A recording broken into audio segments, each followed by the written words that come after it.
They say the Vatican's secret archives are one of the most protected, secretive vaults on the entire planet. Coming up first on our list of strange artifacts that the Catholic Church has hidden away is the severed, mummified head of the revered Saint Catherine of Sienna. You wouldn't really expect there to be a severed head kept out on display, but it is an important head, I've come to understand. When she was young, Saint Catherine had a vision of Jesus on a throne surrounded by saints. Afterwards, she devoted her life to Catholicism and she gave herself to the nunnery, cut her hair, scalded herself, and took a vow of celibacy. At 28, Catherine was said to have received the stigmata when 5 red rays shot out of the crucifix she was praying to and pierced her hands, her feet, and her heart. But these were far from the only miracles attributed to the lovely Saint Catherine, however. She was said to be seen levitating once during prayer, and even once a priest said he saw a Holy Communion fly from his hand directly into her mouth. Now, I will be honest, that does make her sound a bit like a saintly golden retriever, but okay. Catherine would pass at the young age of 33 and would be canonized a century later. If you don't know, that's a fancy word for being made into a saint post-mortem. While she passed in Rome, there was some disagreement as to where the young saint should be laid to rest eternally. Her hometown of Siena quite wanted her body back. Her spiritual leader, Raymond of Capua, knew he wouldn't really be able to smuggle her entire body past guards in Rome, so he elected to just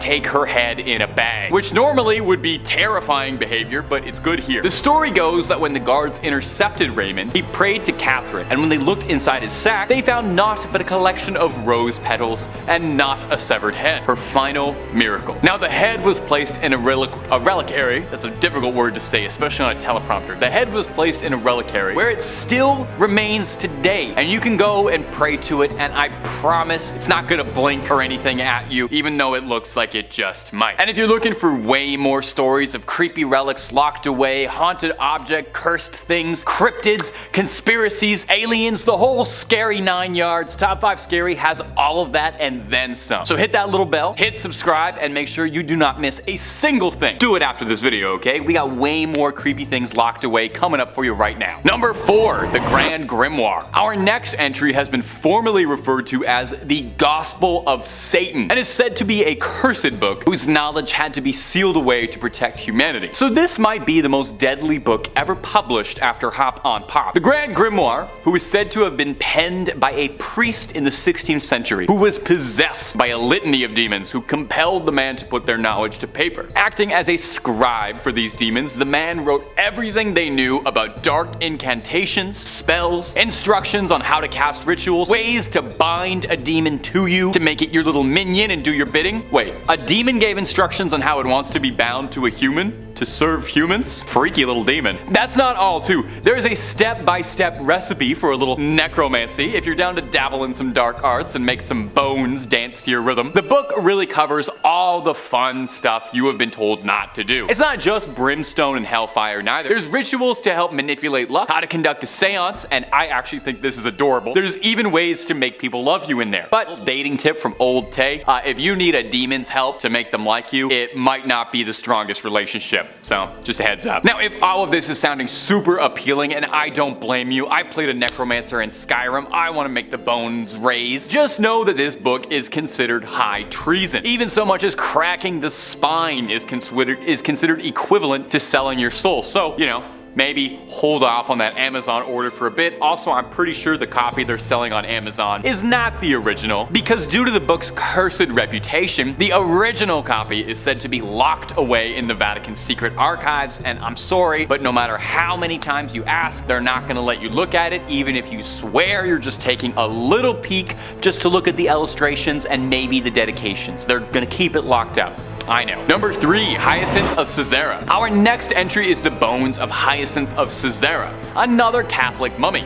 I'm starting to think there's more Catholic mummies than there were Egyptian ones. Incredibly ornate and gorgeous, the bones of Hiestin look like something out of one of the Indiana Jones sequels, rather than like a real thing you can go and see, but I promise you they are totally extant. On the grounds of the Fürstenfeld Abbey reside the relics of 2 saints. Now, these aren't just like a toenail or a tongue, and more on that later, but these are full-on science class skeletons dressed to the nine in gold and jewels, encrusted in more diamonds and rubies than you could imagine. They are probably worth more than your and my apartments combined. Old Hyacinth, Hisey, as he liked to be called by his friends, was an obscure martyr from the early days of Christianity, slain by the Romans for his faith. We know precious little about him today, but we know that his name appears in a list of martyrs from the 4th century, which suggests that he used to be pretty important, and he was popular enough to write his name down on a list, much like what I'm doing right now. Look at how history repeats itself like that. Isn't that fascinating? Now, Hyacinth's skeleton showed up at the Church of the Assumption in, I'm gonna excuse the pronunciation here, Fürstenfeldbruck near Munich at an unknown date. Did somebody just dropped him off? Somebody just dumped a bag of bones on the front step like he's a baby you're giving up for adoption at the fire station? No more questions. The church was sacked by the Swedish army in the 17th century, and when it was rebuilt, they really went all out with the decor, going over the top, a little baroque, including a skeleton decked out in bling, looking like he is about to take over the skeleton rap scene. So that's Hyacinth, largely not remembered in life for any particular reason beyond being slain for his religion, and remembered forever as a ludicrously swagged out skeleton. We can all only hope for similar legacies as dear sweet Hyacinth. Number 2, the tongue of Saint Padilla. Did you know your tongue is made up of 8 muscles? Maybe you didn't. Did you know that one of the most important relics to the Catholic Church is a dried up 8,000-year-old tongue that looks like beef jerky kept inside a golden helmet that looks like something out of a dark fantasy 80s movie? Well, now you do. And have you enjoyed how much of this list is mummified bodies in gold? Because I have. St. Anthony was said to be a jewel case of the Bible, making a name for himself with his apparently extremely inspirational sermons that won the Catholic Church many new members. People would flock in just to hear what St. Anthony was talking about. Apparently, he even got a bunch of ex-Christians to reform and rejoin the faith. He was apparently an incredibly accomplished public speaker, and I would say that he had a silver tongue, but we actually have proof of what color his tongue was because it's kept in a little glass jar. St. Anthony would pass away in 1231 from edema, a horrible disease that causes a buildup and blockage of fluid in the body's tissues. Now, some 30 years later, in 1263, he was exhumed, and shocking the gravediggers who were doing it, while his body had rotted and decomposed, his legendary tongue was still intact, as incorruptible as it had been in life, allegedly still wet with saliva. I wonder if he could still taste. Seeing it was a miracle, the gravediggers took his tongue alongside the bottom half of his jaw, and they are both displayed in the Basilica of St. Anthony of Padua in elaborate gold reliquaries. But honestly, it looks like something straight out of Warhammer 40k. Does no one think this is as odd as I do? Maybe I'm an outsider. I didn't grow up terribly Catholic, so I don't really know these imagery. I know the story behind it isn't terribly scary, but the image of this tongue and jaw inside a little glass helmet wrapped in gold looks like something I would ask an AI to make if I typed in nightmare. A tongue shouldn't look like that.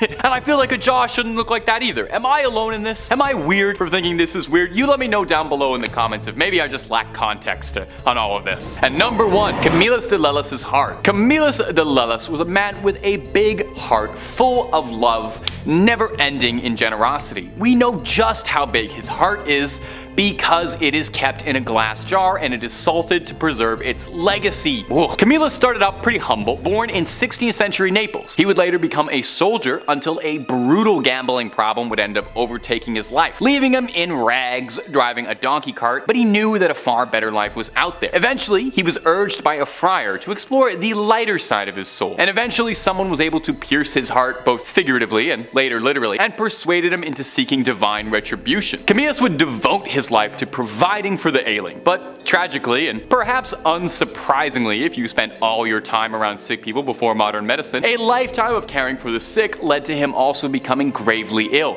soaking up a litany of ailments, including a sore in his leg for 46 years, a rupture for 38 years, 2 callous sores in the sole of a foot, violent nephritic colics, intense kidney pain, and for a long time a loss of appetite. Now, all of these things, working in tandem, would eventually claim Camillus, a man who gave his life to healing the sick. So post-mortem, he was canonized and thought of as the patron saint of the sick. And what better way, I ask, to venerate a man famous for his ever-giving heart than to cut his heart out like he was in the Temple of Doom and start salting his heart like it was beef jerky. You can go to St. Mary Magdalene's church in Rome to go see if his heart, put a stethoscope up to it, check if it's still beating, but it's pretty dried up and tucked away behind glass where where you can go and pay your respects and see if it has any life left to bestow, and maybe if it'll help you out with an illness at all. Number 5. St. Clare's fingernails and her hair. Now, some people say that fingernails and hair continue to grow after the body passes away. This is commonly repeated, but actually not true, because rather it's the skin around the fingernails retracting that gives the illusion that the fingernails are still growing.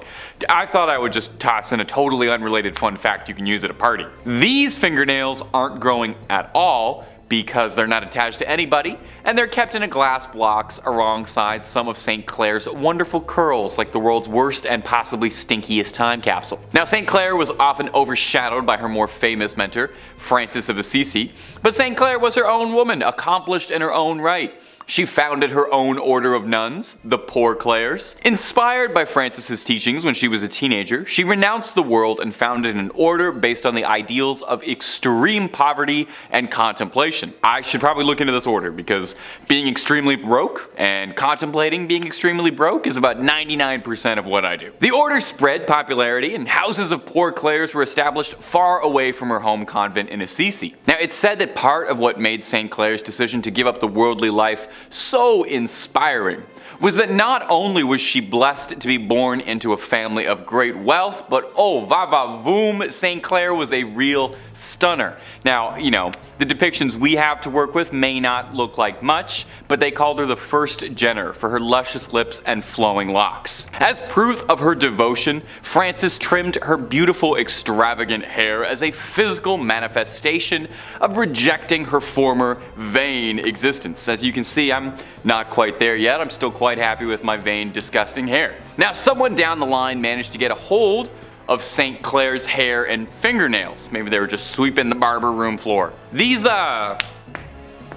treasures, for lack of a better word, were kept and encased in a reliquary at the basilica named in her honor. This also contains a rock crystal flask with her fingernails.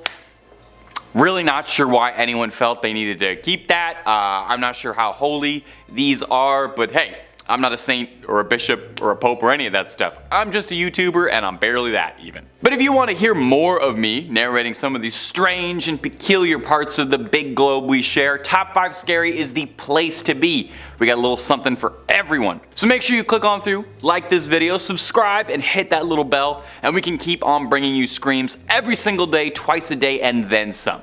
But do that at the end of this video, okay? We got way more weird Catholic relics coming up for you. Number 4, papal hearts. You know, they say some people wear their hearts on their sleeves, and some people collect 22 hearts in marble urns inside a beautiful reliquary. We all have our hobbies. We all collect things. Just make sure those hearts are still in their original packaging, otherwise, you know, they're totally worthless. Well, these aren't just regular old hearts. These are the hearts of 22 former popes. Obviously they're former popes if their hearts are, obviously. At the Church of Santi Vincenzo e Anastasio a Trivia. Oof, that's a mouthful. We're not saying that again. You can find the sealed hearts of 22 popes in marble urns for all to appreciate. The popes are listed to the left of the altar, with the oldest coming in all the way from the 15th century with Sixtus V to the fresh and still beating heart of Leo XIII in 1903. Now, this custom of separating a pope's organs from the corpse sounds a bit strange, or a bit Egyptian, like they might mummify them. And then this process was called praecordia, and was done to prevent decay while funeral arrangements were made, and just to test a little bit if they were worried the Pope was going to reanimate. The tradition started up in the 14th century when it was established that when a Pope passed away, they would be mourned for 9 days. 9 days, with suffrage massages being said each day. They borrowed this little schedule from the Byzantines, who observed deaths of their emperors in a very similar manner. Really taken a while off. They took a whole pay period to mourn the loss, and then you dry those tears right up, get back to work. Now, this was all the rage for popes of yesteryear, very trendy, very in fashion. But Pope Pius X in 1914 had a change of heart when he expressly forbade it in his burial and will. He said, "Don't do any of that weird stuff to me." Those were his exact words, if you can believe it. Now, since then, his successors have all agreed and have all done the same. But who's to say? I feel this could be coming back in fashion. Pope Francis, how you feeling? You gotta listen to your heart on this one. Number 3, the Holy Souls of Purgatory. Purgatory, in Catholic belief, is kind of like a giant waiting room while the upper management figures out just where exactly they're going to find a good spot that's best for you. Well, that's simplifying it a bit, obviously. The soul is thought to be stranded in purgatory until it atones for its earthly sins, but you can hurry the process up just a little bit if your loved ones back on earth are praying for you. In the back of the Chiesa del Sacro Cuore del Suffragio del Piccolo Museo del Purgatorio, or Museum of the Holy Souls in Purgatory, holds a collection of relics that have been singed by the hands of the souls of those trapped in purgatory. These burned handprints are believed to be the souls trying to communicate that their loved ones need to pray harder. I don't know about you, but I would definitely start praying real hard if burned handprints started showing up in my books, but I would be praying for an exorcist, more likely. Now, this is kind of interesting, and I didn't even know this. Purgatory isn't even mentioned directly in the Bible, but the concept of purgatory dates back to the 11th century. This notion that trapped souls needed to be freed came from a story told to the Abbot Odilo of Cluny by a monk returning from the Holy Land. He told this story about how this ship had been wrecked, that he'd been cast ashore on a mysterious island, and a hermit who lived on the island related his own story of a chasm from which screams of trapped souls and demonic flames rose and ravaged. He told of how the demons would complain about losing souls when your loved ones would pray for their behalf. So November 2nd was established as All Souls Day. Everybody, all the souls. Where it was believed that prayers by the living could help get all of those trapped dead in purgatory loose. You know, it's kind of like that one episode of The Simpsons where the town comes together to get Bart out of the well. It's a similar enough concept, you know. They sang a song, you pray, souls get out, Bart gets out, pretty much one and the same. This particular collection of burned relics in particular, though, was collected when Victor Jouet, the missionary behind the collection, experienced a fire that burned part of the original suffragio, leaving behind a scorched image of a face that he believed was a trapped soul. Now, again, just me personally, but if I saw a face burned into one of my possessions, I would move entirely, call an exorcist, be putting salt circles around my feet for the rest of my life, but I appreciate what he did too. Number 2, the Santa Maria della Concision crypts. Whew, my Italian is not as good as it should be. Inside the Santa Maria della Concision crypts, as many as 4,000 friars lie here. Well, lie is probably the wrong word, as they hang here is probably a more accurate description, as these 4,000 bodies are hanging from the rafters, decorating the space of every inch of the church. Now, it might seem a bit grim or beautiful, depending on your twisted point of view. We're a scary channel, I ain't gonna judge you. There's a certain chic to it. But I wouldn't be surprised if they have to spend a few hundred a month on keeping air fresheners and incense just running all the time there. Now, you might reasonably be wondering, hey, why do they hang bones from the wall like they're throwing a Halloween party and no one went to the store to get actual decorations and they had to make do with what they had? Well, they're not just festive. The practice dates back from the 16th century when the Capuchin friars, not named after the monkey but because of the hoods they wore, left the friary of St. Bonaventure to come live at Santa Maria della Concision. They were ordered by the Pope's brother at the time to bring the remains of deceased friars with them to their new home so that all the Capuchins could lie together. With a huge amount of bodies on their hands, the brothers decided to get a little fun with it and decorate the walls of the crypts with their bones as a way of reminding them that death comes for all of them. Surely there's a slightly easier way to remind you of the ever-present mortality that hangs over us than literally hanging a bunch of pelvises to the buttresses, but what do I know? A plaque in the crypt reads, "What you are now, we once were. What we are now, you shall be," which is grim. No way around it. The crypt contains a little bit of everything inside you. Crypt of skulls, lovely load of leg bones, and the star of the show is definitely the crypt of pelvises. Oh, make sure you get a photo in there. Make sure you grab a fridge magnet from the Pelvis Room gift shop. And number 1, St. John the Baptist's many heads. They say 2 heads are better than 1, which might be proof of what a great man St. John the Baptist is, because no one can seem to agree how many heads the guy actually had. The saint's head was supposedly brought back from Constantinople in 1206 by the crusader Wallen de Satan, but it seems this happened more than a few times, since 3 different shrines across the globe all claim to have the original head of St. John the Baptist, and no one's able to clear this up anytime soon. St. John was a forerunner of Jesus Christ, and the New Testament says that John was beheaded by Herod around 28 CE as a punishment for criticizing his recent divorce.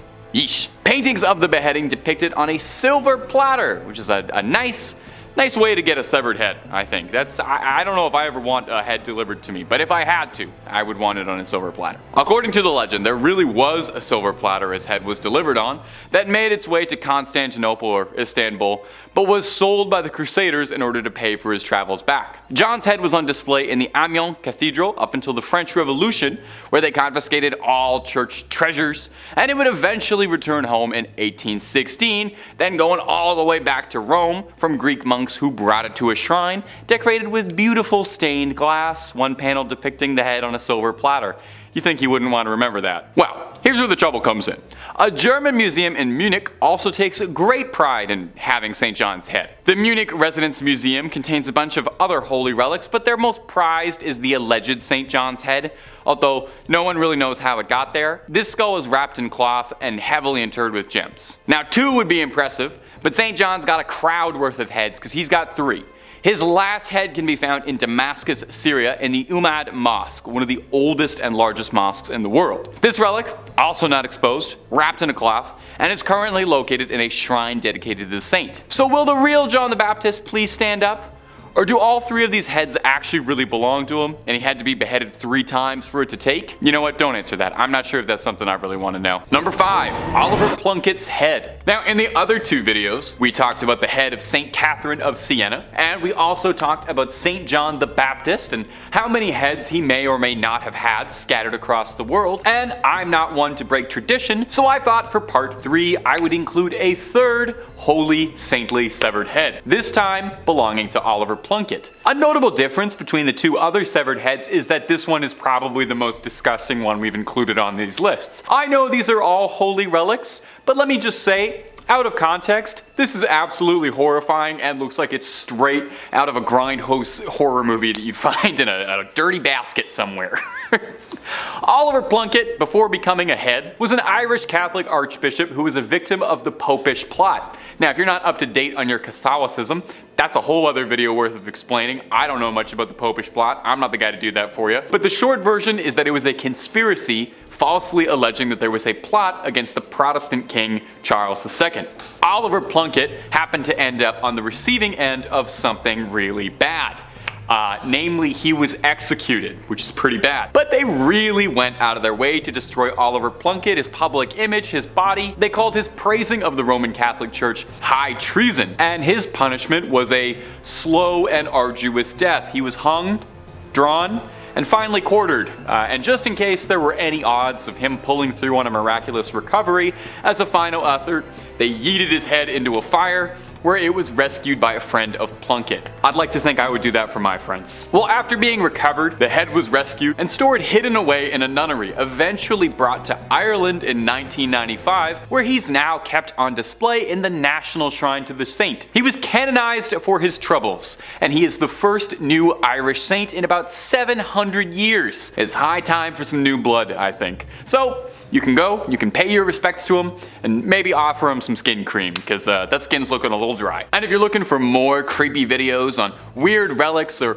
all sorts of strange things, Top 5 Scary has all of that and then some. If there's something scary, the odds are pretty good we've got a video or 2 on it. And if you haven't already, subscribe, hit that bell for more videos every single day. But do that at the end of this video, okay? We got way more weird Catholic relics coming up for you. Number 4, St. Teresas Hand. Now, if you've watched our other videos on this subject, then no doubt you're already very familiar with the practice of making remnants of saints into relics. Now, something that's directly from a saint is called a first-class relic. That means it's something that came off of their body, you know?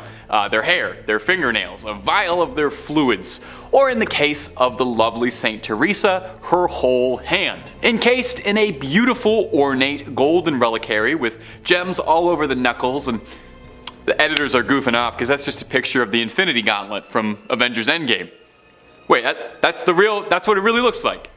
Yeah, it seems that Marvel Studios was more than inspired by the incorruptible St. Teresa's hand when designing the weapon that would give Thanos the power to wipe out half the universe. Throw a comparison pic of them side by side, they're almost indistinguishable. I'm not 100% certain if there's any symbolism or connection there, but I'm sure Saint Teresa would love to know she was involved. She was a huge fan of the Marvel Cinematic Universe and all the things they do. When Saint Teresa of Avila passed away, the sisters of her convent buried her with the hopes of keeping her holy body with them. 9 months later, she was exhumed, only to discover that her body was intact.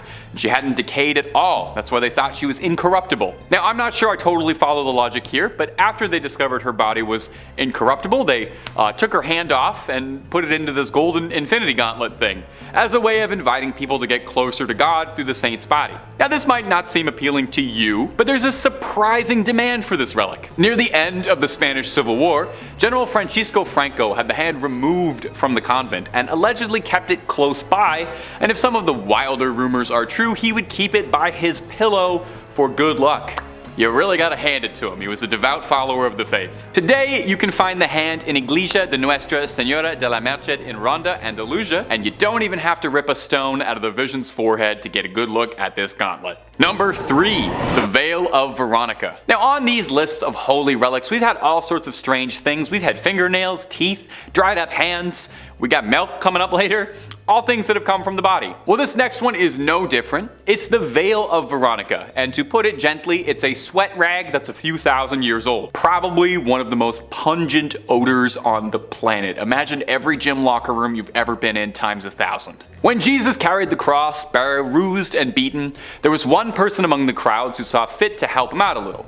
Veronica wiped Jesus' face with this rag, and miraculously his face transferred onto the rag like it was silly putty on the funny papers. Now, as an outsider, I thought this is what the Shroud of Turin was. That was the wrapping used to wrap Jesus after his death, so the thing I'm learning is that Jesus left an imprint of his face on just about any surface he touched. You give him a hug, have his face on the shoulder of your shirt for the rest of your life as a sacred artifact. Now, the Veil of Veronica is hard to nail down hard, concrete facts on. It's never been officially canonized as a relic of the church, and is only alleged to exist. It's claimed to be owned at St. Peter's in Rome, although this particular relic is not on public display anywhere. Probably for the best.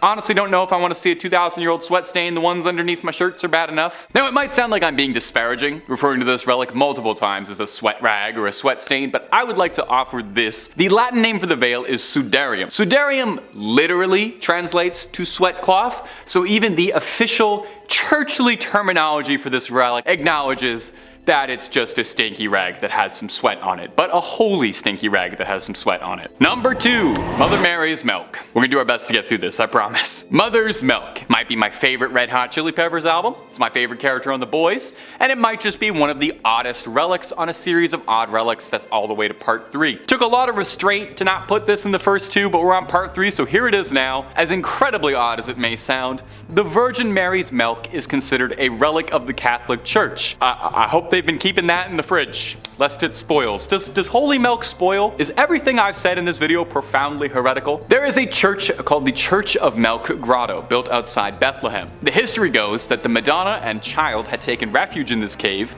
and while she was feeding, milk spilled outwards and blessed the stone of the cave, turning it completely white. Now, the church serves as a popular shrine for women who are struggling with fertility, who hope that the lasting aura and presence of the Virgin Mary will bless them. There's a legend that goes with it. Saint Bernard, the saint, not the big dog that has his tongue hanging out, was devoted to the Mother Mary. And one day, he was praying at a statue of the Madonna, and he asked it to give him some sign, some proof that she was a mother. I guess the statue has like an odd sense of humor because it sprayed milk onto Saint Bernard. Depending on the variation of the story, either his eye or in his mouth. I saw a lot of really interesting paintings depicting this scene, and editors, I hope you're having so much fun trying to find photos for this one. I am so sorry. Truly, rest in peace your search history. In the Middle Ages, vials of the milk were sold and transported all over Europe. For what purpose, I could not tell you. These days, the Church of Milk Grotto sells a limestone powder made from the stone walls of the grotto, meant to be dissolved in a drink and consumed. Kind of like Crystal Light, but it's holy milk. Probably heals all that ails, and it's a good source of calcium, perhaps. And number 1, the Holy Prepuse. This is going to be the one that takes the channel down. You have no idea the restraint it's taken me to only be bringing this up now in part 3 of Strange Relics. this is probably the strangest relic of them all. We'll do our best to discuss this with reverence and also somehow figure out how to stay within content guidelines. Editors, best of luck. When Jesus was born, on his 8th day, a small piece of his skin was removed in a traditional ritual performed on Jewish men when they're born. Okay? Are you sort of following along with what I'm saying here? This particular part of the body that I can't quite mention that was removed at birth was an immensely holy relic to the Catholic Church called the Holy Prepuse. Now, the very bizarre part regarding the history of the Holy Prepuse isn't just that it exists at all, it's how much trouble one bit of skin would cause. You see, the Prepuse first pops up in the year 800, when Charlemagne gave it to Pope Leo III on December 25th, making it one of the oddest Christmas gifts ever given in human history. From here, it stayed until 1527. Now, when Rome was sacked, a German soldier stole the Prepuse and tried to keep it for himself until it was eventually recovered again and became the centerpiece of the village of Calcutta, where it was seen as the most exciting thing to happen in a while. It was like a celebrity showed up to the village. It was this great, big, important deal. They had a part of the body of the Savior. All manner of miracles are reported to have been the result of the Holy Prepuse. However, several other churches, villages, priests all claimed that they had the true Holy Prepuse, and any other ones you might have heard of out there were false. This problem became rampant, and in the early 1900s, the church wanted to wash their hands of the Holy Prepuse entirely and outright forbade any discussion of it in church matters. It was actually an excommunicable offense to so much as bring up the Prepuse, meaning this video is pure heresy. In 1983, the Prepuse was stolen from the church in Calcutta. Where is it now? Where did it go? Absolutely no one knows. No one's fessed up. You know, if you took it, I think now's a good time to just admit you did it. But if they're ever looking for a plot line for a third National Treasure movie, I have an absolutely amazing idea for something Nicolas Cage could steal.